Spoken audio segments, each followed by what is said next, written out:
श्रावण मास महात्म्य, चौथा अध्याय।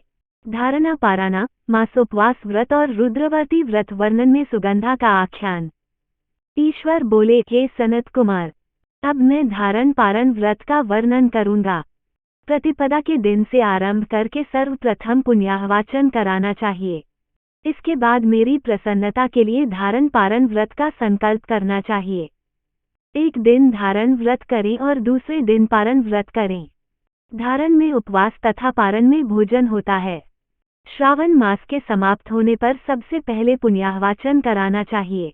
इसके बाद हेमंत, आचार्य तथा अन्य ब्राह्मणों का वरण करना चाहिए। तत्पश्चात पार्वती तथा शिव की स्वर्ण निर्मित प्रतिमा को जल से भरे हुए कुंभ पर स्थापित कर रात में भक्ति पूर्वक पूजन करना चाहिए तथा पुराण श्रवण आदि के साथ रात भर जागरण करना चाहिए।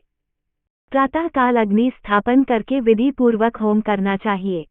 त्रयंबक, इस मंत्र से तिल मिश्रित भात की आहुति डालनी चाहिए। उसी प्रकार शिव गायत्री मंत्र से घृत मिश्रित भात की आहुति डालें और पुनः षडाक्षर मंत्र से खीर की आहुति प्रदान करें।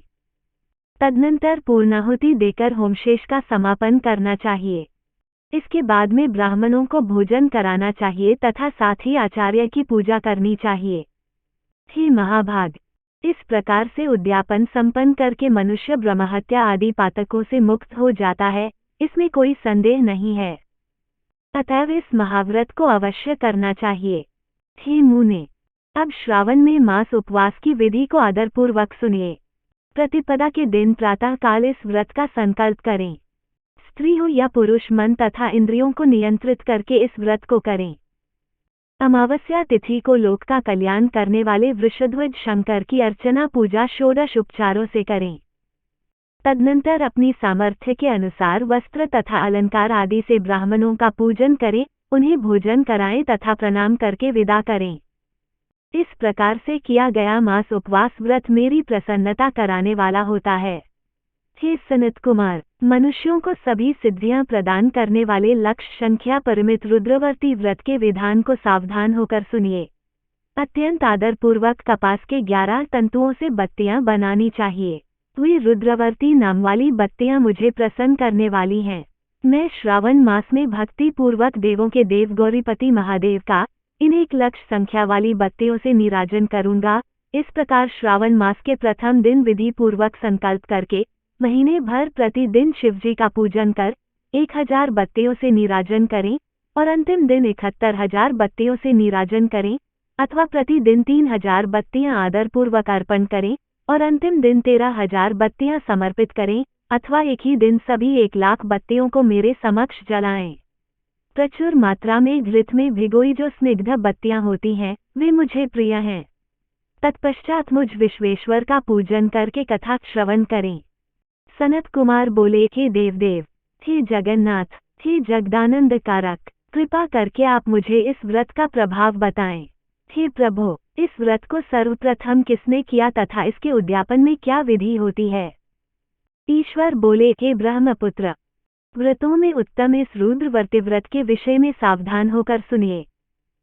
यह व्रत महापुण्यप्रद, सभी उपद्रवों का नाश करने वाला, प्रीति तथा सौभाग्य देने वाला, पुत्र पौत्र समृद्धि प्रदान करने वाला, व्रत करने वाले के प्रति शंकर जी की प्रीति उत्पन्न करने वाला तथा परमपद शिवलोक को देने वाला है। तीनों लोकों में इस रुद्रवर्ती के समान कोई उत्तम व्रत नहीं है। इस संबंध में लोग ये प्राचीन दृष्टांत देते हैं। क्षिप्रांधि के रम्य तट पर उज्जयिनी नामक सुंदर नगरी थी।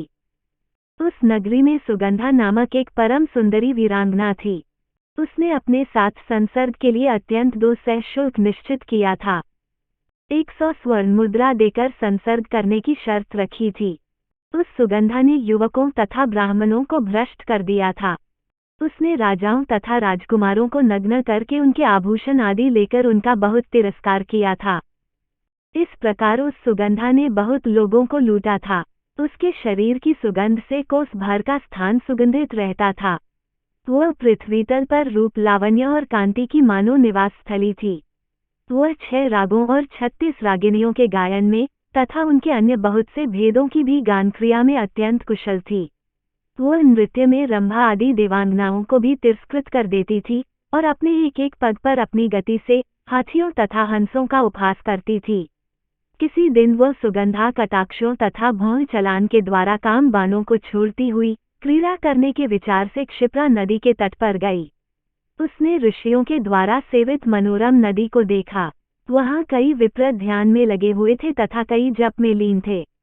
कई शिवार्चन में रत थे तथा कई विष्णु के पूजन में तल्लीन थे। हे महामुने, उसने उन ऋषियों के बीच विराजमान मुनि वशिष्ठ को देखा। उनके दर्शन के प्रभाव से उसकी बुद्धि धर्म में प्रवृत्त हो गई। जीवन तथा विशेष रूप से विषयों से उसकी विरक्ति हो गई। वह अपना सिर झुकाकर बार बार मुनि को प्रणाम करके अपने पापों की निवृत्ति के लिए मुनि श्रेष्ठ वशिष्ठ जी से कहने लगी। सुगंधा बोली, हे अनाथनाथ, हे विप्रेंद्र, हे सर्वविद्या विशारद, हे योगीश, मैंने बहुत से पाप किए हैं, अतः हे प्रभो, उन समस्त पापों के नाश के लिए मुझे उपाय बताइए। ईश्वर बोले, हे सनत कुमार, उस सुगंधा के इस प्रकार कहने पर वेदीन वत्सल मुनि वशिष्ठ अपनी ज्ञान दृष्टि से उसके कर्मों को जानकर आदरपूर्वक कहने लगे। वशिष्ठ बोले, तुम सावधान होकर सुनो। जिस पुण्य से तुम्हारे पाप का पूर्ण रूप से नाश हो जाएगा, वह सब मैं तुमसे अब कह रहा हूँ। हे भद्रे, तीनों लोकों में विख्यात वाराणसी में जाओ। वहां जाकर तीनों लोकों में दुर्लभ महान पुण्य देने वाले तथा शिव के लिए अत्यंत प्रीतिकर रुद्रवर्ती नामक व्रत को उस क्षेत्र में करो। हे भद्रे, इस व्रत को करके तुम परमगति प्राप्त करोगी। ईश्वर बोले, तब उसने अपना धन लेकर सेवक तथा मित्र सहित काशी में जाकर वशिष्ठ के द्वारा बताए गए विधान के अनुसार व्रत किया। इस प्रकार उस व्रत के प्रभाव से वह सशरीर उस शिवलिंग में विलीन हो गई। हे सनत कुमार, इस प्रकार जो स्त्री इस परम दुर्लभ व्रत को करती है, वह जिस जिस अभीष्ट पदार्थ की इच्छा करती है, उसे निस्संदेह प्राप्त करती है। हे सुव्रत, अब आप माणिक्यवर्तियों का महात्म्य सुनिए। हे विपिंद्र, उन माणिक्यवर्तियों के व्रत से स्त्री मेरे अर्धासन की अधिकारिणी हो जाती है और महाप्रलय पर्यंत वह मेरे लिए प्रिय रहती है। अब मैं इस व्रत की संपूर्णता के लिए उद्यापन का विधान बताऊंगा। चांदी की बनी हुई नंदीश्वर की मूर्ति पर आसीन सुवर्ण भगवान शिव की पार्वती सहित प्रतिमा को कलश पर स्थापित करना चाहिए और विधि के साथ पूजन करके रात्रि में जागरण करना चाहिए।